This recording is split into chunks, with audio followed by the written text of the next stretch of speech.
자, 여러분 이어서 보도록 하겠습니다. 요약집 30페이지 제3절 취득세 납세무자 별표에 3개 하셨죠? 자, 그러면 한번 요약집을 한번 보도록 하겠습니다. 요약집 보시니까 30페이지 사실상 취득자가 납세무자가 되는 경우가 있어요. 공부상 등기등록에 관계없이요, 사실상 과세물건을 취득한 자가 취득세 납세무자입니다. 그죠? 실질과세는 적용되니까 등기등록과 무관하게 사실상 취득한 자예요. 다만 머리 글자를 따야죠. 차, 기, 항, 선의 경우에는 자, 차기항선 머리 글자 따고 승기취득만 해당한다 매출이고요. 그래서 차기항선은 원시추 과세한다 안 한다? 안 하고 승기취득만 과세한다 그랬습니다. 또 플러스 표시되어 있는 게 어떤 거냐면 갑소유 미등기 건물에 대해서 의리 채권 확보를 위해서 법원의 판결에 의한 소유권 보존 등기를 갑의 명의로 등기할 경우 취득세 납세문은 갑에게 있다 그랬는데, 우리가요 등기가 나오니까 당황할 필요가 없어요. 취득세는 지금 우리가 현재 우리가 배우는 취득세는 우리가 세율할 때 자세히 또 설명을 드리고 또 하겠지만, 현재 우리가 배우는 취득세는 예전에 등록세하고 통합이 되어 있는 거죠. 뭐하러 두 번 신고하냐, 한 번 해야죠. 그래서 지금 현재 취득세는 옛날에 이 등기비용이 포함되어 있는 거예요. 자, 등기비용이, 그래서 등기비용이 포함되어 있기 때문에 자, 여기 보존 등기할 때, 자, 여러분들이 공시법 지식, 민법 지식을 동원해 보세요. 갑소유 미등기 건물에서 의리 채권 확보를 위해서 법원의 판결에 의한 소유권 보존 등기를 갑의 명의로 등기한다. 그러면 누가 취득하는 거예요? 지금 갑이 취득하는 거잖아요. 그러니까 자, 취득세 납세문은 누구한테 있다? 갑에게 있다. 그래서 갑이 취득세 납세문자가 됩니다. 자, 그런 얘기고요. 시험에 한번 나왔던 지문입니다. 자, 그 다음에 두 번째 봅니다. 주체구조부 취득자가 되는 경우요, 요거 제가 청량리 역광장 건너편에 있는 2000년대 중반에 제가 그 강의했던 어떤 학원 얘기를 하면서 6층짜리 건물이었는데 엘리베이터가 없어가지고 굉장히 힘들었던 얘기도 해드렸고, 거기에 그 엘리베이터 에스컬레이터 같은 승강기는 그 자체로는 대상이 아닌데, 엘리베이터 에스컬레이터 같은 승강기는 그 자체로는 대상이 아닌데 이것이 건물에 부착 설치될 때는 이게 취득세 대상이 될 수도 있다고 했습니다. 건축물에 부수되는 시설물로서 아까 엘리베이터 에스컬레이터 같은 승강기나 건물에 부착하는 금고나 이런 것들은 대상이 될 수가 있어요. 기본서 보면 어떤 게 건축물에 부수되는 시설물인지 자세히 나와 있는데, 자, 이거 가설을 합니다. 원래는 주체구조부 취득자가요, 원래는 주체구조부 취득자, 건물주가 원래 주체구조부 취득자, 건물주가 원래는 자, 가설하는 게 일반적인데 주체구조부 취득자 이외자가 가설을 합니다. 즉 가설한 자와 이런 것들, 가설한 자와 건물주, 주체구조부 취득자가 일치하지 않아요. 원래 일치해야 되는데 일치하지 않을 때 누구한테 세금을 부과할 것이냐, 그런 얘기입니다. 누구한테 부과한다고요? 자, 주체구조부 취득자 이외자가 가설한 경우에도 주체구조부 취득자가 함께 취득한 것을 본다는 말은 이 주체구조부 취득자가 납세 의무자가 돼요. 취득세. 그런 거지. 가설한 자, 가설한 자 X입니다. 가설한 자 아니에요. 자, 그래서 가설한 자로 옛날 시험에 바꿔 나온 적이 있는데 최근에는 그냥 옳은 지문으로 한번 나왔었고요. 자, 그 얘기입니다. 다시 한번 볼게요. 그래서 엘리베이터 에스컬레이터 같은 건축물의 조작 설비, 부대 설비에 속하는 부분으로서 주체구조부 취득자 이외자가 가설한 경우에는 주체구조부 취득자가 함께 간주한다는 거 밑줄 쫙이고, 그래서 누가 납세의무자가 되냐? 주체구조부 취득자가 납세의무자가 됩니다. 자, 얘기를 보면 그래서 가설한 자 X입니다. 그 다음에 상속인 각자가 되는 경우 보겠습니다. 상속인 각자가 되는 경우, 상속이요, 피상속인이 상속에 의한 유증, 유증은 유언으로 증여하는 거라고 그랬죠. 내가 죽으면 내려산 전부를 다른 애들은 한 푼도 주지 말고 5남이녀 7남매 중에서 막내 아들한테 싹 다 줘라. 그 유증. 자, 유증 포함해서요, 상속으로 인해서 취득하는 경우에는 부동산은 누가 납세의무자가 되냐? 상속인 각자입니다. 대한민국이 만세. 만약에 3명의 상속인, 대한민국이 만세가 있는데 대한이는 건물을 상속받고 민국이는 토지를 상속받고 만세는 주택을 상속받으면 각자, 대한민국이 만세, 상속인 각자가 상속을 취득한 물건에 대한 취득세 납세의무자가 됩니다. 근데 시험에서는 거기 주된 상속자 X라고 거기 칸에 돼 있죠, 여러분들? 자, 무슨 얘기냐면 시험에서는 상속으로 취득한 자산에 대한 취득세 납세의무자는 상속인 가운데 상속 지분이 가장 큰 자로 한다. 또는 주된 상속자로 한다. X입니다. 재산세에서 이런 게 나오는데 아닙니다. 취득세에서는 상속인 각자입니다. 주된 상속자 또는 상속 지분이 가장 높은 자 아니고 대한민국이 만세 각자입니다.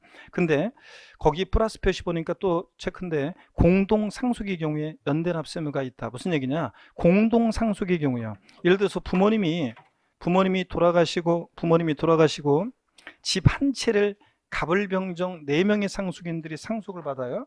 그러면 부모님 돌아가시고 갑을병정 4명의 상속인들이 상속을 받습니다. 자, 여기에 예를 들어서 어떤 분이 돌아가시고요. 자, 부모님이 이제 돌아가시고, 피상속인이죠. 돌아가시고, 이 부모님 소유의 주택을 4명이 상속을 받아요. 이렇게 공동 상속받는, 이렇게 공동 상속의 경우에, 공동 상속의 경우에는 공동 상속인들은 취득세 납부에 대해서, 이 주택 취득으로 인한 취득세 납부에 대해서 공동 상속인들은 연대 납세 의무가 있다 없다? 연대 납세 의무가. 그래서 공동 상속인은 취득세 납부에 대해서 연대 납세 의무가 있다 없다? 있다는 얘기입니다, 여러분들. 그래서 공동 상속의 경우에 공동 상속인들은 연대 납세 의무가 있다. 취득세 납부에 대해서. 얘네들. 자, 그다음에 그런 얘기고요. 계속 이어서 봅니다. 법령에는 이렇게 되어 있어요. 공동 상속의 경우에는 지방세 기본법 44조, 즉 공유물에 관한 규정을 준용한다고 되어 있는데, 지방세 기본법 44조 공유물에 관한 규정이 뭐냐면 연대 납세 의무가 있다는 거거든요. 그 규정을 준용한다 이렇게 되어 있어요. 그래서 결론, 공동 상속의 경우 공동 상속인들은 취득세 납부에 대해서 연대 납세 의무가 있다. 원칙적으로 상속을 취득한 자산은 누가 납세 의무자냐? 상속인 각자요. 자, 그래서 주된 상속자 아니라고 그랬습니다. 그 다음에 조합원이 되는 거 보겠습니다. 지역주택조합과 주택재건축조합이 조합원용으로 취득하는 부동산은 누가 납세 의무자? 조합원입니다. 조합원. 자, 조합원용 부동산은 조합원이요. 그래서 우리가 재건축될 때 조합 명의로 준공이 된다 할지라도 만약에 1104동 1101호를 만약에 갑이라는 조합원이 배정받으면 그 1104호는 누가 납세 의무자가 돼요? 갑 조합원이에요. 자, 그런 거고. 근데 비조합원용 부동산, 단지 내 상가라든가 일반 분양분 같은 이런 것들은 비조합원용 부동산은 누가 납세 의무자냐? 조합이에요. 조합원용 부동산은 조합원이. 그 다음에 비조합원용 부동산은 누구? 조합이 납세 의무자가 된다. 이렇게 알아두시고, 공동 소유자가 되는 경우 봅니다. 공유물로 취득하는 부동산은, 공유라는 것은 공동 소유의 줄임말이고 소유자가 여러 명이죠. 그때 공유물은 공동 소유자, 각자가 공동 소유자가 납세 의무자가 됩니다. 그 다음에 대여물건의 수입자가 되는 경우 한번 보겠습니다. 자, 외국인 소유의 시설 대여물건을 국내 대여시설 이용자에게 대여하기 수입할 때 누가 납세 의무자? 수입하는 자입니다. 수입하는 자지 대여시설 이용자가 아닙니다. 자, 대여시설 이용자가 아니라 수입하는 자. 한번 눈에 껴두시고, 그 다음에 시설 대여업자가 되는 것도 한번 보겠습니다. 어떤 거냐? 여신전면금융업법에 따른 시설 대여업자가 건설기계나 차량의 시설 대여 등을 하는 경우로서 같은 법령 규정에 따라서 대여시설 이용자 명의로 등록하는 경우라도 그 건설기계나 차량은 누가 납세 의무자냐? 시설 대여업자입니다. 대여시설 이용자로 바꿔낼 수 있는데 아니고 시설 대여업자. 한번 눈에 익혀둡니다. 그 다음에 이제 변경 시점의 소유자가 되는 경우 보겠습니다. 차량 기장비 선박의 종류 변경 또는 토지 지목을 변경해서 가액의 증가가 있을 때 가액의 증가를 주겠다 의지했잖아요. 이때 누가 납세 의무자냐? 그 지목 변경, 종류 변경 시점의 소유자입니다. 밭에서 대로 지목이 변경될 시점의 소유자지 지목 변경 후의 소유자다. 이렇게 바꿔낼 수 있습니다. 종류 변경 후의 소유자가 아니고 그 당시 시점의 소유자가 납세 의무자다. 이런 것들. 자, 이해하면서 눈에 익혀두시고요. 또 계속 봅니다. 실제 취득대금을 지급한 자. 이거는 그냥 편하게 보시면 되는데, 기계장비나 차량을 기계장비 대업체 또는 운수업체 명의로 등록하는 경우라도 해당 기계장비나 차량의 구매계약서, 세금계산서, 차주대장 등이 비추어 기계장비나 차량 등의 취득대금을 지급한 자가 따로 있음이 입증되는 경우는 그 기계장비나 취득대금을 지급한 자가 취득하는 것으로 본다. 무슨 얘기냐? 우리가 버스 한 대를 제가 사요. 그래가지고 버스를 사가지고 운수업체 명의로 등록을 하고 운행을 해서 수익이 발생하면 운수업체하고 저거 나눠가져요. 그럴 때 저를 뭐라고 하냐면 지입차주라고 하고, 제가 사고 간 버스를 지입차량이라고 해요. 그럴 때 그 지입차량에 대한 취득세 납세 의무자는 운수업체, 명의자가 아니라 실제 취득대금을 지급한 자, 지입차주가 납세 의무자가 된다. 그런 얘기입니다. 예? 이런 거. 그래서 한 번씩 눈에 익혀두고요. 자, 그래서 시험에서 제3절 납세 의무자, 어떤 수강생분이 납세 의무자에서요, 이게 꼭 중요한 것만 좀 찍어주세요, 이런 분이 계시는데, 그냥 이건 그냥 이렇게 잘 이렇게 보시면 되는데, 사실상의 취득자, 주체급 취득자, 상속인 각자, 조합원, 공동 소유자, 요까지 꼭 좀 알아두시고, 변경 시점의 소유자 이런 것도 알아두시고 나머지는 그냥 이렇게 좀씩 눈에 한 번씩 익혀두고요. 지문에는 나오기도 하고 그러니까 뭐 익혀두시고 또 이제 31페이지 여기부터 이제 중요합니다. 그래서 잘 여러분들이 보셔야 되는데 31페이지부터는 자, 요 배우자 또는 직계존비 속 부동산 취득의 증여지 이거는 시험에 여러 번 나왔습니다. 그래서 잘 보셔야 되는데 배우자 또는 직계존비 속의 부동산을 취득하는 경우는 밑줄입니다. 원칙적으로 뭐라고요? 증여로 취득한 걸 봅니다. 대가계 인정할 수 없겠죠? 배우자의 부동산을 취득했어요. 부모님의 부동산을 취득했어요. 자식의 부동산을 취득했어요. 원칙은 증여로 취득한 것을 봅니다. 그래서 취득세 세율은 증여로 인한 취득세 세율이 적용되는 거예요. 근데 다만 다음에 언어에 해당하는 경우에는 유상으로 취득한 것으로 본다 그래서 유상 취득으로 인한 세율이 적용되는데 이때는 그래서 포인트는 유상 취득으로 보느냐 무상 취득으로 보느냐가 포인트예요. 그걸 바꿔요. 그래서 원칙은 증여로 취득한 걸 보는데 다만 대가 있다는 것이 입증되는 일정한 경우에는 유상 취득으로 보는데요. 자, 키워드에 제가 다 하이라이트 표시해 놨어요. 공매를 통해서 경매도 포함입니다. 공매나 경매를 통해서 부동산을 주겠다. 그러면 아버지 부동산 경매 넘어가는데 아들이 달려가서 경락받으면 대가 입증이 되죠? 공개적 시장에 그랬으니까 유상주도로 봅니다. 근데 무상주도로 본다고 바꿀 수 있어요. 파산 선고로 인해서 처분되는 부동산을 취득했다. 그러면 법원이 개입되어 있으니까 대가 입증이 되니까 유상주도로 봅니다. 자, 그 다음에 세 번째로요. 권리 이전이나 행사에 등기 등기 필요한 부동산을 서로 교환해요. 그러면 공시가 되니까 다 드러나죠? 대가 입증이 됩니다. 그래서 시험 문제는 어떻게 바꿔서 나왔냐? 자, 유상취득이냐 무상취득이냐 포인트라고 했는데 시험에 나온 것은 권리 이전이 그러니까 직계 비속이 직계 존속에 자, 등기를 요하는 부동산을 교환으로 취득하는 경우에는 무상으로 취득한 것으로 본다. OX예요. 직계 비속이 직계 존속에 등기를 요하는 부동산을 교환으로 취득한 경우에는 무상으로 취득한 것으로 본다. X요 뭐라고요? 교환이니까 뭐예요? 유상 취득한 것으로 봅니다. 자, 이렇게 해서 시험 문제는 그렇게 바꾸는 거예요. 자, 그 다음에 계속 이어서 봅니다. 자, 동그라미 4번 해당 부동산 등의 취득을 위해서 그 대가를 지급한 사실을 증명한 경우에는 또 역시 유상취득으로 보는데요. 대가를 지급한 사실이 입증되는 경우가 어떤 경우냐 열거되어 있는데요. 기업법 보니까 그 대가를 지급하기 위해서 취득자 소득이 입증된다거나 또 니은번 소유재산을 처분 또는 담보한 금액으로 해당 부동산을 취득했다거나 아버지 부동산을 취득했는데 아들이 자기 부동산을 처분한 금액으로 또는 자 은행에서 대출받아 가지고 담보한 금액으로 샀다는 것이 입증되거나 또는 디귿번 이미 상속세 또는 증여세를 과세 비과세 감면받은 경우 포함해서 받았거나 신고한 경우로서 그 상속 또는 증여받은 재산가액으로 대가를 지급한 경우 아들이 아버지 부동산을 취득했는데요. 그 취득자금은 어떤 거였냐면 장인어른으로부터 상속받은 재산으로 샀다는 게 입증되거나 장모님으로부터 증여받은 재산으로 샀다는 게 입증되면 이럴 때는 뭐라고요? 유상취득으로 봅니다. 자, 등등 이렇게 대가 입증이 되면 배우자 직계존비속의 부동산 취득도 유상취득으로 봅니다. 그래서 요거를 이렇게 이해하면서 눈에 익혀뒀다가 자, 요걸 알아두셔야 됩니다. 포인트는 하여튼 배우자 직계존비속의 부동산을 취득하면 원칙은 대가 인정할 수 없으니까 증여로 취득한 것으로 보는데 다만 이렇게 대가 입증된다고 보는 이런 경우들이요. 공매, 경매, 파산송으로 처분되는 경우 등기등록을 위한 재산을 교환하거나 이렇게 자기 재산을 처분하거나 담보한금을 샀다는 게 입증되거나 소득이 입증된다거나 뭐 등등 상속 증여받은 재산으로 샀다는 게 입증되거나 이런 경우는 뭐라고요? 유상취득으로 본다는 걸 꼭 기억합니다. 자, 그 다음에 부담부 증여 보겠습니다. 우리 부담부 증여는 양도세 할 때도 이미 제가 취득세랑 묶어서 설명을 드렸습니다. 그렇죠 여러분들? 자, 한번 보겠습니다. 동그라미 1번이요. 증여자의 채무를 인수하는 부담부 증여의 경우 그 채무액에 해당한 부분은 자 부동산 등을 유상 취득한 것으로 본다고 그랬습니다. 5억짜리 토지를 증여하는데 3억 원의 저당권, 전세권이 설정되어 있다. 요 예로 제가 설명을 이미 드렸었습니다. 그렇죠 여러분들? 그래서 갑이라는 사람이 을한테 자 시가 5억 상당의 토지를 증여하는데 여기에 3억 원의 저당권이 설정되어 있다. 자 그랬을 때 증여자가 있고 수증자 있을 때 야 을 네가 내가 5억짜리 토지를 증여하는데 3억 원 거기 내가 은행에서 빌려 쓴 거 있어. 그건 네가 좀 갚아라. 그랬더니 아이 진짜 알아서 고마워. 그래가지고 수증자가 채무를 인수하기로 했을 때 증여자와 수증자가 내들 세금관계 했잖아요. 그래서 수증자가 인수하는 이 채무 인수액 상당액이요. 채무를 인수하기로 했을 때 증여자는 이 수증자가 인수하는 채무 인수액 상당액 부분에 대해서는 자 어떤 거예요? 양도소득세. 증여자는 양도소득세를 계산해서 납부할 의무가 있다고 그랬습니다.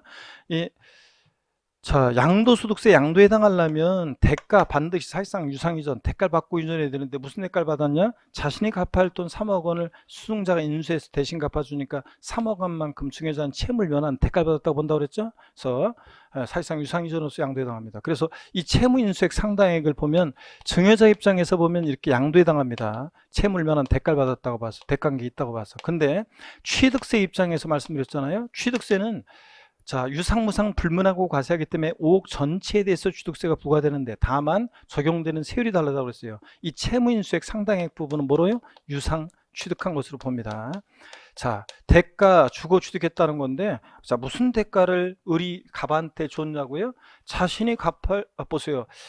증여자한테 어떤 대가를 줬냐면 채무를 증여자한테 3억 원만큼 채무를 면해주는 대가를 주고 취득했다고 봅니다. 채무를 면해주는 3억 원만큼 면해주는 대가를 주고 취득했다고 봐서 채무인수액 상당액은 유상취득으로 보고요. 그 다음에 여기 전체 증여받은 재산가액에서 채무인수액, 갚아야 하는 돈 채무인수액을 뺀 이외 자산이요. 저 사례 같으면 5억에서 3억 뺀 2억 부분에 대해서는 수증자는 증여세가 부과될 수 있고, 또 취득세 입장에서 보면 이 채무인수액 이외재산은 공짜로 받은 거잖아요. 5억에서 3억 뺀 나머지는, 그러니까 뭐라고요? 무상으로 취득한 것으로 본다고 했습니다. 채무인수액 이외재산은 무상 취득한 거로 보고, 채무인수액 이외재산은 뭐로? 유상 취득한 거로 보고, 요거요. 근데 만약에 배우자 직계존비속 간에 이런 부담 부증이 있을 때 채무인수액 상당액은요, 채무인수액 상당액은 만약에 이게 단 배우자 직계존비속 간에, 만약 배우자 직계존비속 간에 이런 부담부 증여였다 그러면요, 그럴 때는 여기 보세요. 그럴 때는 원칙적으로는 배우자 직계존비속 간에는 대가 인정할 수 없으니까 채무인수액 상당액 3억 부분도 원칙은 증여로, 무상으로 증여로 취득한 것으로 봅니다. 근데 다만 예외적으로 만약에 배우자 직계존비속 간에도 대가 있다는 것이 입증이 되면, 대가가 입증이 되면 그러면 유상 취득으로 보는 경우도 있습니다. 배우자 직계존비속 간에 부담 부증이 하더라도요. 자, 이렇게 해서 알아둡니다, 여러분들. 자, 그럼 취득세 내용을 다 부담 부증에 설명드렸고, 교재 다시 계속 보겠습니다. 동그라미 1번입니다. 증여자의 채무를 인수하는 부담부 증여의 경우 채무액에 상당하는 부분은 유상취득으로 보고요. 그죠? 채무를 면해주는 대가를 주셨다고 보고, 다만 배우자 직계존비속 간의 부동산 등을 이전하는 경우에는 원칙은 뭐라고요? 대가 인정할 수 없으니까 증여로 취득한으로 보고, 채무액 상당 3억 원도, 다만 대가를 지급한 사실을 증명한 경우에는 유상취득으로 본다는 것도 쫙 매출입니다. 자, 몇 년 전에 추가가 됐는데 아직 시험에 안 나왔으니까 이 단서도 꼭 알아둡니다. 그 다음에 동그라미 2번입니다. 위 1의 경우에 채무인수익 이외 재산 5억에서 3억 뺀 2억 부분은 뭐라고요? 공짜로 받았으니까 채무인수익 이외 재산은 무상으로 취득한 것을 봅니다. 밑줄 쫙입니다. 시험에서 포인트는 이거 유상취득 무상취득을 서로 뒤바꿔요. 이걸 주의합니다. 자, 그 다음에 상속재산 재분할에 따라 초과 취득 시, 자, 증여의제, 요걸 좀 설명을 드리겠습니다. 요거는 아직 시험에 한 번도 안 나왔어요. 요건 안 나왔는데 왜 안 나왔냐? 길어서 안 나오는 것 같아요. 자, 아니 진짜로요. 지문을 압축하기가 좀 애매하니까 안 나오는 것 같아요. 근데 요즘은 최근에는 지문이 막 길어지는, 우리 세법도 어떤 문제는 막 민법처럼 막 지문이 길게도 나오기도 하니까 최근에는 나올 수도 있습니다. 여태까지는 지문이 너무 길어가지고 압축하기가 좀 애매해요. 물론 이걸 좀 더 압축할 수는 있는데 어떻든 간에 보겠습니다. 자, 요거는 제 설명을 먼저 듣고 교재를 보시는 게 좋다고 그랬죠? 어떤 내용이냐 여기 한번 봅니다. 제 설명을 먼저 듣는 게 좋다고 그랬습니다. 자, 부모님 돌아가시고 나서 상속재산 이만큼 남겨놓고 돌아가셨어요. 갑을병 3명의 상속인들이 있었습니다. 자, 갑을병 3명의 상속인들이 있었는데 상속재산을 협의해서 분할로 공평하게 나눠 가졌습니다. 그래서 분할로 취득했습니다. 이 상속재산 협의 분할로 인한 취득에 대해서는 각자 상속인 각자가, 갑을병 각자가 상속으로 취득한 거고요. 상속으로 인한 취득에 대해서 각자가 납세의무자가 됩니다. 자, 그런데 상속 각자가, 갑을병이, 근데 부모님 돌아가시고 나서 일주기가 다가오는 어느 날 있잖아요. 저 같으면은 뭐 그 2월 달에 그 소희 아버지 돌아가시고 나서 지금까지도 거의 하루도 아버지를 생각 안 한 날이 거의 없었던 것 같아요. 뭐 하다가도 생각나고, 뭐 하다가도 생각나고, 아 진짜로요. 뭐 하다가도 생각나고, 자꾸 그 연관되고 막 하면은 자꾸 생각나고 막 그래요. 그래서 한 번도 그 저기 한 적이 없어요. 거기 아버지 계신 곳에, 모신 곳에 돌아가시고 나서 한 번도 안 갔어요. 한 번도 가지는 않았는데 왜 안 갔냐면 안 갔어요. 여러 가지 같은 이유 때문에 안 가고 있는데 그냥 뭐 거기 계시나 여기 계시나 뭐 그러니까 이제 뭐냐면 제 그 원래 저희 선산에 모셨으면 이제 그랬으면 풀이 좀 더 잡풀이 났는지 아니면 비가 와서 뭐가 됐는지 제가 밤에라도 10번이라도 모시고 저 거기 갔을 거예요. 산소에 어떻게 됐는지 궁금해가지고. 근데 이렇게 이제 추모공원에 모시다 보니까 알아서 거기서 다 잔디 관리해주고 뭐 관리해주고 그런 거니까 제가 뭐 그냥 그 안 가고 있는 여러 가지 이유 때문에 안 가고 있는데 하여튼 하루도 생각 없이 안 한 날이 없어요. 근데 여러분들도 항상 그게 보면 그 있을 때 잘해 뭐 그런 것도 있고 그렇잖아요. 이게 마음 착한 큰형님이 일상에 막 그 슬펐었는데 일상에 막 빠져서 생활하다 보니까 정신없이 살다가 일주기가 다가오는 어느 날이에요. 부모님 생각이 나서 울적에 소주 한잔 하다가 동생들 생각이 나죠. 을한테 전화해서 야 우리가 상속재산을 공평하게 똑같이 나누는데 오히려 공평하게 나누는 게 불공평하다. 우리 막내한테 좀씩 우리가 더 주는 게 공평하다. 그래서 마음 착한 형님들이 상속재산 분할이 됐는데 어떻게 합니까? 재분할이 됩니다. 그래서 자 상속재산에서 분할로 됐다가 재분할로 이렇게 초과취득하는 부분이에요. 종전지분 감수한 사람으로부터 이렇게 늘어난 사람은 이 초과취득하는 부분에 대해서 병은요 초과취득하는 부분에 대해서는 이거 뭐라고요? 증여로 취득한 것으로 봅니다. 원칙적으로 증여로 취득한 것으로 봐요. 자, 이런 얘기입니다. 그래서 상속재산이 협의에서 분할됐다가 나중에 협의 재분할이 되는 경우에 초과 취득하는 부분은 뭐라고요? 증여로 취득한 것으로 봅니다, 여러분. 이런 얘기입니다. 이걸 바탕으로 해서 그럼 길게 돼 있는 것을 한번 보겠습니다. 상속재산의 재분할에 따라 초과 취득 시 증여의제 봅니다. 먼저 보시니까 상속 개시 후 상속재산에 대해서 등기등록 명의개서 등에 의해서 각 상속인의 상속분이 확정돼서 등기가 된 후에 그 상속재산에 대해서 공동 상속인이 협의해서 재분할한 결과 특정 상속인이 당초 상속분을 초과해 취득하게 되는 재산가액은 자 저기서 병이 초과 취득하는 부분이요. 그 재분할에 의해서 상속분이 감소한 상속으로 여기 또 밑줄입니다. 그 세 번째 줄 그 당초 상속분을 초과해 취득하게 되는 재산가액은 그 재분할에 의해서 상속분이 감소한 상속인부터 자 밑줄입니다. 계속 증여받아 취득한 것으로 본다. 포인트는 증여받아 취득한 것으로 봅니다. 재분할로 초과 취득하는 부분은 다만 다음에 언어에 들어가는 경우는 그러하지 아니하다 그래서 즉 증여받아 취득한 것으로 보지 않는 경우가 있어요. 상속으로 취득한 것으로 보는 경우인데 동그라미 1, 2, 3번 세 가지가 있지만 동그라미 1번만 밑줄입니다. 상속에 따른 신고 납부기 안내 재분할에 의한 취득과 등기 등을 모두 마친 경우요. 최근에 작년에 개정된 게 등기까지 모두 마친 경우 이게 이제 추가됐어요. 작년에. 그래서 재분할에 의한 취득과 등기 등을 모두 마친 경우. 무슨 얘기냐? 제가 왜 부모님 돌아가시고 나서 마음 착한 큰형님이 일주기가 다가오는 때 이렇게 재분할하는 걸로 예를 들었냐면 상속에 따른 취득세 신고 납부 기간이요. 자 상속 개시일이 속하는 달에 말일부터 6개월 내 만약에 재분할에 있고 자 재분할에 의한 취득과 등기 등을 모두 마쳤다 그러면 그러하지 아니하다. 그때는 증여받아 취득한 것으로 보지 않고 뭐로 상속으로 취득한 것으로 봅니다. 그때는 상속으로 인한 취득세세 규정돼요. 자 그래서 그런 것입니다. 시험에서 바꾼다 그러면 상속에 따른 취득세 신고 납부기 안내 재분할에 의한 취득과 등기 등을 모두 마친 경우에도 초과 취득하는 부분에 대해서는 증여로 취득한 것으로 본다. 이렇게 바꾸겠죠? 이런 경우에는 증여로 취득한 걸 보지 않는다는 거 알아둡니다. 자 됐고요. 그 다음에 택지공사가 준공된 토지 사실상 지목 변경 요걸 좀 설명을 드리겠습니다. 요것도 이제 좀 복잡해요. 그래서 어떤 내용인지 한번 잘 보겠습니다. 요것도 좀 복잡한데요. 자 먼저요. 요것도 제 설명을 먼저 듣고 교재를 한번 보겠습니다. 요건 어떤 거냐면 자 요거 어떤 건지 한번 보겠습니다. 요거는 뭐 자 여기 부담부 중에는 많이 설명했으니까 이쪽을 좀 지우고요. 한번 보겠습니다. 자 어떤 거냐면 택지공사가 준공된 토지인데요. 여기서 자 건축물을 건축합니다. 건축을 하는데 여기서 건축을 하는데 근데 이 부속 토지 내에서요. 이 부속 토지 내에서 조경공사 같은 것을 합니다. 조경공사 같은 거래요. 그래서 토지 가치가 이제 증가합니다. 원래 택지공사가 준공되면 그러면 토지 가치가 원래 논밭이었다가 택지공사가 준공이 되면 원래 토지 가치가 증가하는 건데 원래 그래서 이제 취득세가 부과되는데 다만 또 이렇게 여기서 이 택지공사 준공된 토지 내에서 건축물 건축할 때 이 건축하면서 부속 토지 내에서 조경공사 등을 해요. 그러면 또 토지 가치가 증가했을 거 아니에요. 그랬을 때 누가 납세의무자가 될 것이냐. 자, 근데 이런 두 가지 경우가 있습니다. 하나는 건축물 건축하면서 부속 토지 내에서 조경공사가 있는 경우가 있고, 또 하나는 건축물 건축과 무관하게 여기서 이제 또 조경공사 등 있습니다. 자, 이랬을 때 누가 납세의무자가 되느냐는 건데, 이때 이제 건축물 건축하면서 부속 토지 내에서 조경공사 등이 있어가지고 토지 가치가 증가했을 때는 이때 납세의무자는 누가 되냐면, 이때 납세의무자는 건축물 소유자 있죠. 건축물의 소유자가 납세의무자가 돼요. 취득세 납세의무자. 그 가액 증가분에 대해서.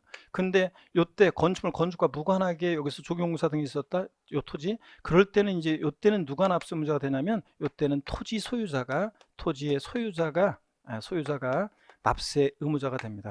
그래서 누가 납세 의무자가 되느냐가 달라지는데, 여태까지는 무조건 이 토지 소유자가 납세 의무자가 된다고 했었는데 2020년 개정세법입니다. 그래서 올해는 이제 이걸 구별을 했어요. 건축이 있는 경우가 그렇지 않은 경우를 구별해서 납세 의무자가 달라집니다. 그럼 이걸 바탕으로 해서 교재를 한번 보도록 하겠습니다. 자, 여러분 동그라미 1번입니다. 31페이지요. 2020년 개정세법 부분입니다. 동그라미 1번. 공간정비 구축 및 관리 등에 관한 법률에 따른 대지 중에서 국토계획 및 이용에 관한 법률 등 관계법령에 따른, 자, 여기부터 밑줄입니다. 택지공사가 준공된 토지에 정원 또는 부속시설물 등을 조성 설치하는 경우, 그러면 그 토지 가치가 증가하겠죠.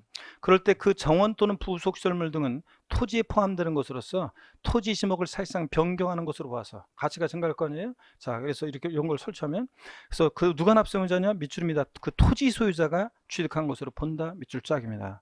자, 그래서 그 표를 보니까 공사 목적이요, 건축이 수반되지 않는 경우에, 이런 지목 변경의 경우에는 과세표준은 토지, 이것까지 여러분 정확히 다 외울 건 아니지만 누가 납세의무자가 되냐가 포인트예요.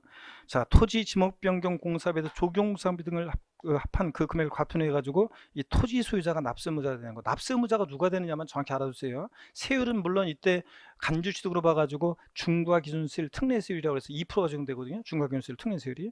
중과기준세율이 무슨 말인지 모르는 분은 괜찮아요. 나중에 알게 되니까 납세의무자만 기억해요. 그래서 토지 소유자가 납세의무자입니다. 사례는 건물 부속 토지 이외에 부지 내에서 도로 포장이나 조경공사 등이 있었을 때 그 가액 증가분에 대해서 토지 소유자가 납세의무자가 된다는 얘기입니다. 잘 모르겠으면 납세의무자만 누구인지를 알아두시고요. 좀 더 세율 특례를 배운 분은 간주취득이니까 그 세율은 2%를 적용한다는 거, 이런 정도 아시면 됩니다. 자, 그 다음에 동그라미 2번을 보겠습니다. 동그라미 2번을 보면요, 다만 건축물을 건축하면서 밑줄입니다. 그 건축물에 부수되는 정원 또는 부속시설물 등을 조성 설치하는 게요. 그러니까 건축물 건축하면서 건축의 수반에서 그 부속 토지 내에서 어떤 조경공사나 도로포장 등이 있었다. 그럴 때는, 자, 밑줄이었죠. 그 다음에 이제 그 정원 또는 부속시설물 등은 건축물에 포함되는 것으로 보아서 밑줄입니다. 건축물을 취득한 자가 취득한 것으로 봅니다. 그래서 건축물 취득한 자가 취득한 것으로 봐요.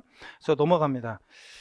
자, 32페이지를 보니까 건축이 수반되는 경우입니다. 공사 목적이 건축이 수반되는 경우, 건축물 건축하면서 그 부수 토지 내에서 어떤 조경공사나 도로포장 등이 있었다. 그러면 과세표준은 건축비에다 조경공사 비용 등이고, 납세의무자는 누가 되느냐고요? 건축물 취득하는 자가 납세의무자가 되고, 세율은 건축물 건축은 원시취득이니까 원시취득에 대한 세율 2.8%를 적용합니다. 그래서 이거는 차이점이, 아까는 건물 부속 토지 이외에서 그 도로포장 조경공사 등이 있는 거고, 이건 건축물 부속 토지 내에서 조경공사 등이 있었을 때는 자, 도로포장이나 조경공사 등이 있었다. 건축물 건축하면서 부속 토지 내에서, 그러면 이때는 건물 원시 취득으로 봐가지고 건축물 건축에 포함되는 것으로 봐서 원시 취득으로 봐서 건축물 소유자가 납세의무자가 되고, 세율은 2.8% 세율이 적용된다, 그런 얘기입니다. 근데 건축물 건축과 무관하게 그 토지 내에서 조경공사 등이 있었을 때는 토지 소유자가 납세의무자고, 건축물 건축하면서 이런 것들이 있었을 때는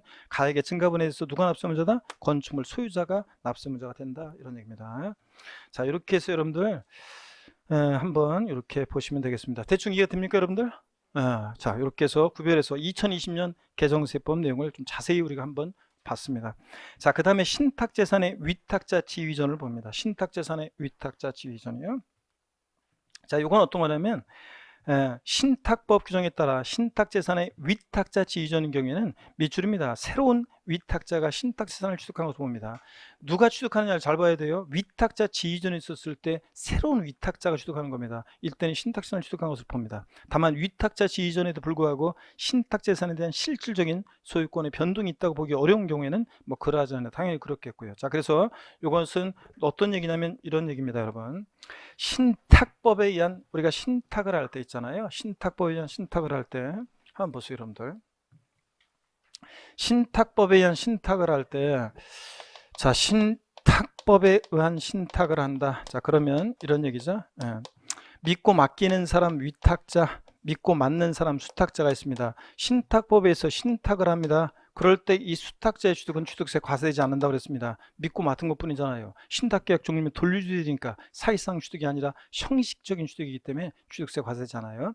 신탁계약 종료로 인한 이 수탁자의 취득이요, 위탁자의 취득이요, 믿고 맡겼다 돌려받을 때 대내적으로 여전히 위탁자 거였는데 소유권만 형식적으로 왔다 갔다 한 거잖아요. 그래서 이 신탁계약 종료로 인한 위탁자의 취득도 과세가 안 돼요. 또 신탁계약 수탁자가 시원찮아서 수탁자를 변경합니다. 수탁자 변경으로 인한 이 새로운 신수탁자의 취득도, 신수탁자도 역시 믿고 맡았다고 돌려주니까 취득세 과세되지 않습니다. 근데 여기서는 이거예요. 위탁자의 지위 이전이 있을 때, 이 위탁자의 지위에 이전이 있었을 때, 요 새로운 위탁자는요, 신탁재산을 취득한 것으로 본다는 얘기입니다. 이해되십니까, 여러분? 그래서 누가 취득하냐 잘 보세요. 위탁자 지위전에 있을 때 새로운 위탁자는 취득한 것으로 봅니다. 신탁재산을. 그래서 이렇게 해서 여러분들 구별해서 알아야 됩니다.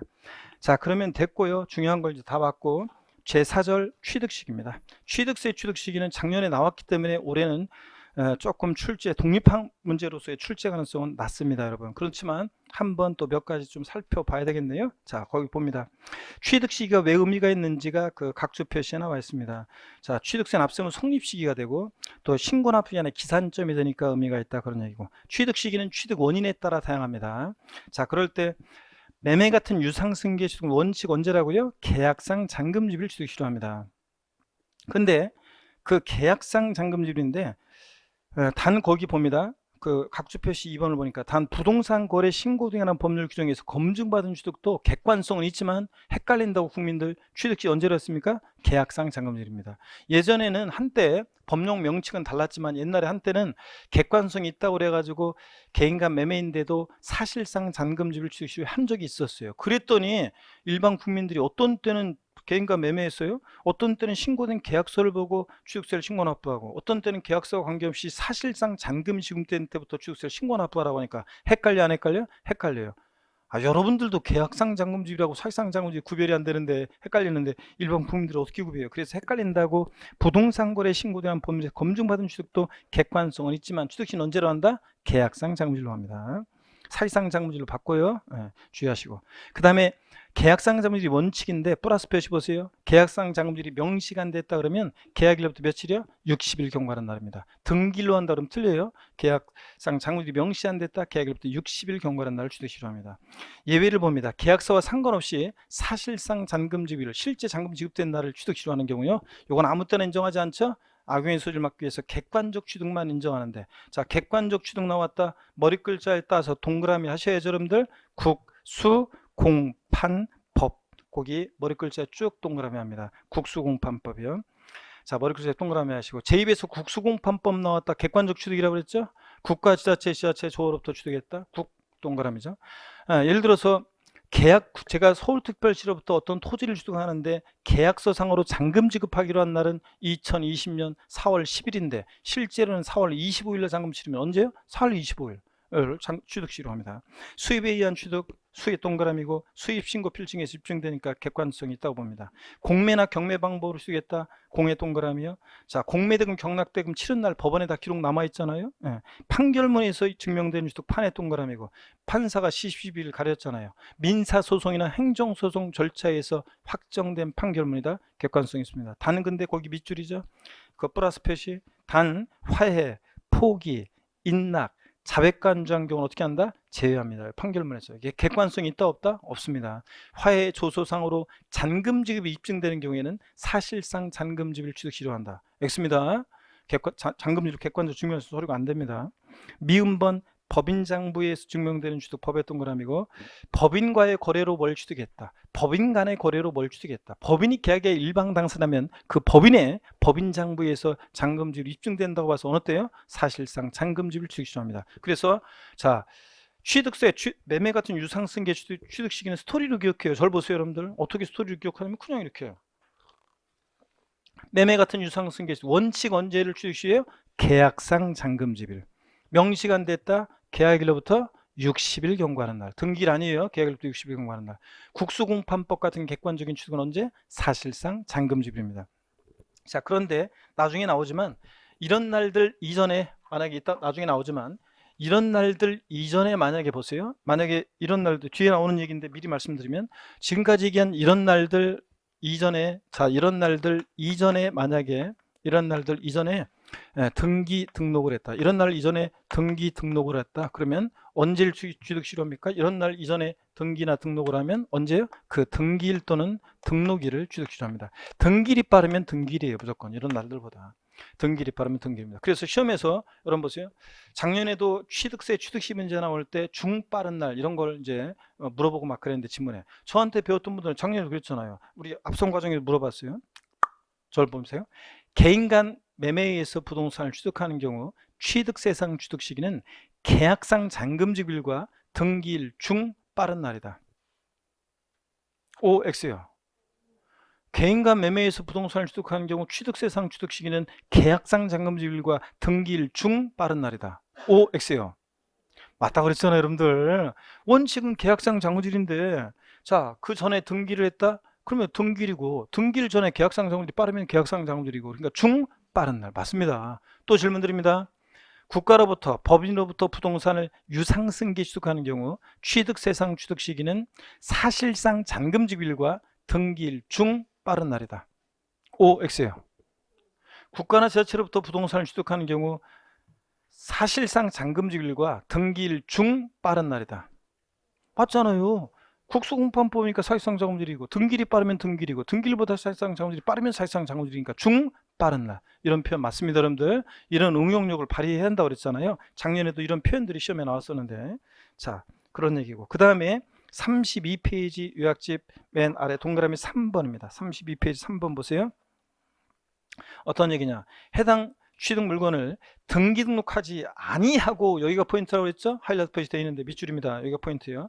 등기 등록하지 아니하고 대시 끊고 취득일부터 60일에 계약 해지된 사실이 다음에 해당한 사료에서 입증되는 경우 끊고 취득한 것으로 보지 아니한다. 그래서 쫙 밑줄이고 자, 포인트는 하여튼 등기 등록하지 않은 상태에서 다음에 33페이지 기록부터 리을번까지 해당되는 서류에서 계약 해지된 사실이 입증되면 취득한 것으로 보지 않습니다. 취득세 안 냈으면 낼 필요 없고 낸 게 있으면 돌려줍니다. 근데 등기가 된 경우에는 계약을 해지하고 입증이 되더라도 취득한 것으로 봅니다. 그래서 시험 문제에서 유상승계 취득의 경우 등기 등록을 한 후에라도 계약 해제되고 입증이 되면 취득한 것으로 보지 아니한다. X입니다. 등기가 된 경우는 계약을 해지하고 입증이 되더라도 취득한 것으로 봅니다. 등기 등록 안 됐어야 돼. 이걸 꼭 확인해야 돼요. 등기가 됐는지 안 됐는지를. 그래서 동그라미 3번에다가 여러분이 동그라미 3번 옆에다가 뭐라고 제목을 달아놓냐면 계약 해제예요. 취득세 계약 해지에 관한 내용입니다. 제목은 계약 해제, 취득세 계약 해제. 등기 등록하지 아니하고 이게 포인트입니다. 계약 해지에 관한 내용입니다. 자, 어떤 서류에서 입증이 돼야 되느냐 한번 보니까요. 어떤 서류에서 입증되느냐 33페이지 보니까 화해, 인락조서, 공정증서, 또 법령에 정하는 계약 해제 신고서, 뭐 부동산 거래 신고 관련 법령에 따른 부동산 거래 계약 해제 신고서 등을 말합니다. 이걸 달달달 외울 건 아니고요. 또 가로 안에 보니까 기간이 나오는데 다 며칠로 되어 있어요? 60일. 취득세는 좌우지간 30일, 60일 뭐 이런 거에서 30일 하면 일단 틀리다고 그랬습니다. 다 기간 며칠입니까? 60일입니다. 60일. 자, 이런 서류에서 입증되면 취득한 걸 보지 않습니다. 양가로 2번 연부 취득입니다. 자, 연부 취득의 경우에는요, 2년 이상의 기간을 걸쳐서 연부금을 주입하는 방식으로 거래하는 거죠. 분할로 취득하는 거. 그 각주 표시 연부 취득이 뭔지 나와 있습니다. 읽어보시고 또 각주 표시 두 번째 거 보니까 1번에 취득가액의 총액이 50만 원 이하 적용받는 것은 제외 비율이요. 연부 취득의 경우에 자, 취득가격이 50만 원 이하면 면세점이잖아요. 그런 경우에는 연부취득 규정을 적용하지 않습니다. 자, 연부취득의 경우는 원칙 언제라고요? 매회 지급되는 사실상 연부금 지급일 마다를 취득이 싫어한다고 했습니다.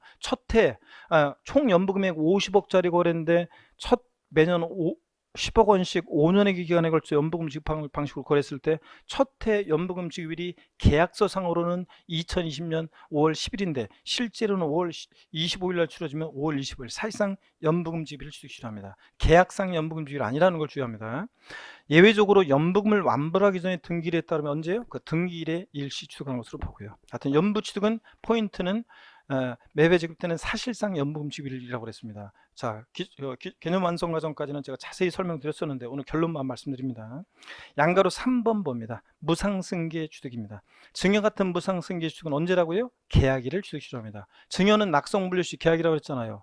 야, 넌 맨날 하는 일이 그 모양이냐? 너 또 사업 실패해가지고 또 빌빌대고 있지. 너 그럴 줄 알았다. 내가 돈 남아들어서 오는데 내가 한 1,000만 원 줄까? 상대방이 됐다 임마. 난 청약에 의사표시했는데 상대방이 됐다 이러면 증여계약 불성립하잖아요. 그러니까 증여는 이렇게 계약이라고 그랬습니다. 그 계약한 날을 친구야 도와줄까? 고마워 친구야. 뭐 이렇게 증여 계약한 날을 취득 싫어합니다. 자, 등기일 아닙니다. 원칙은 계약일이고요. 예외적으로 상속이나 유증으로 취득했다. 상속을 취득한 자산은 상속 개시를 취득 싫어하고 유증은 유증 개시입니다. 증여자가 사망했을 때 유증 개시를 취득 싫어하고 서면에 의하지 않은 증여 친구야 도와줄까? 고마워 친구야. 그런 거는 서로 말로 하니까 객관성 없잖아요. 그래서 등기를 취득 싫어한다는 거 참고적으로 보시고요. 동그라미 3번도 또 번호 달아놓습니다. 뭐라고 번호 달아놨냐면 동그라미 3번도 번호 달아놓습니다. 계약 해지예요. 동그라미 3번도 제목을 답니다. 동그라미 3번에다 돼지꼬리 땡겨서 뭐라고요? 계약 해지예요. 무상승계 취득의 경우에 계약 해지입니다. 이게 시험에 또 28회 때 나왔었는데 해당 취득 물건을, 여기가 포인트입니다. 등기 등록하지 아니하고요. 그리고 대시권 씁니다. 등기 등록하지 않고 계약 해제가 되고 해지된 사실이 화해조서 등으로 입증이 됩니다. 자, 해지된 사실이 화해조서 등으로 입증이 돼요. 그러면 취득한 것으로 보지 않습니다. 쫙 밑줄이고 포인트는 등기 등록하지 않고입니다. 그러니까 보세요.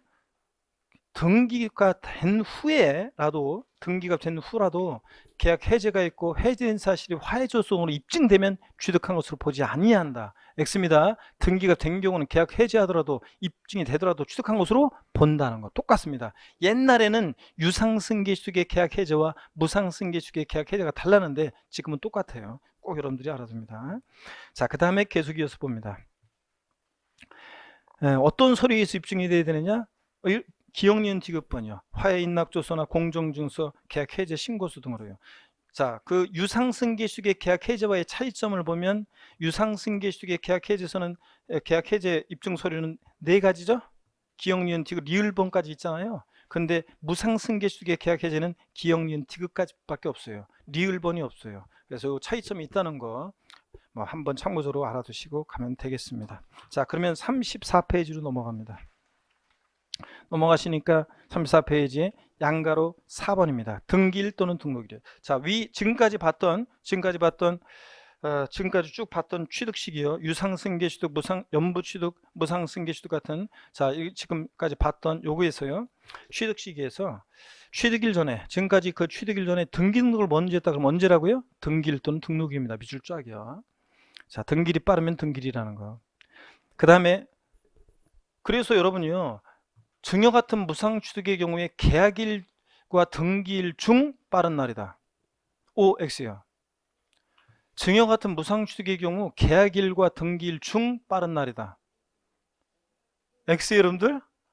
금방 똑같다니까. 등기일이 빠르면 등기일이고 그 전에 계약일이 빠르면 계약일이고 계약일과 등기일 중 빠른 날이다. 그럼 하여튼 그 빠른 날이에요. 뭐 그런 것도 다 하여튼 비교해서 지금까지 취득식이에요.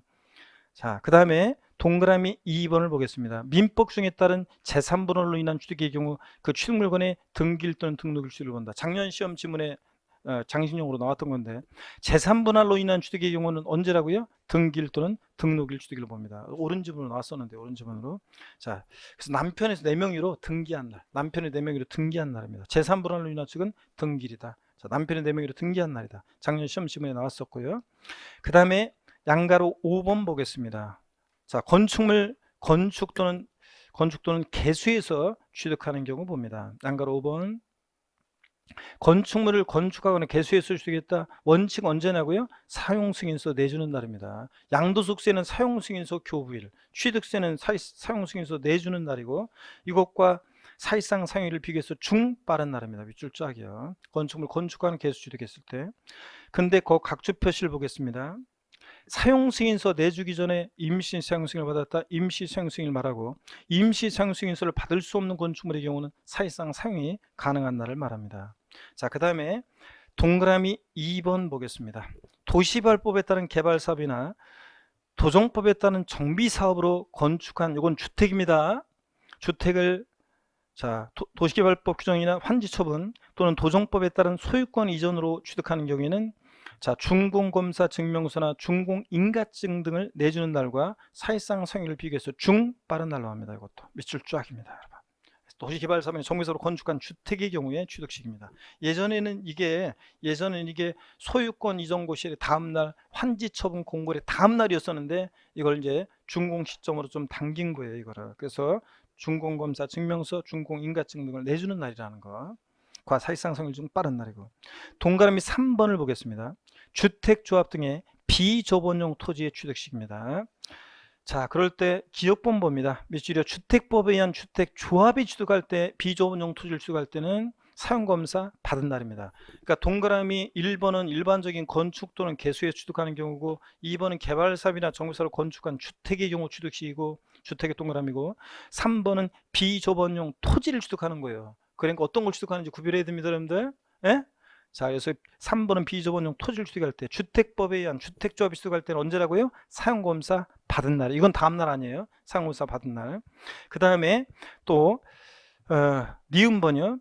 도정법에 따른 주택 재건축 조합이 취득할 때는 소유권 이전 고실의 다음 날입니다. 양도소득세에서나 취득세에서나 소유권 이전 고실, 환지처분 공고일 그런 거 나왔을 때는 항상 다음 날입니다. 바꾸면 다음 날 쏙 빼요. 그랬는데 요게 시험에 28회 시험 때인가는 요거 나왔었는데, 소유권 이전 고시 1 이렇게 나왔어요. 아니고 그 다음 날입니다.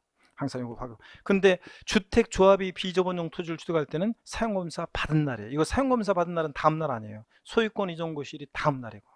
주의하고. 그 다음에 계속해서 봅니다.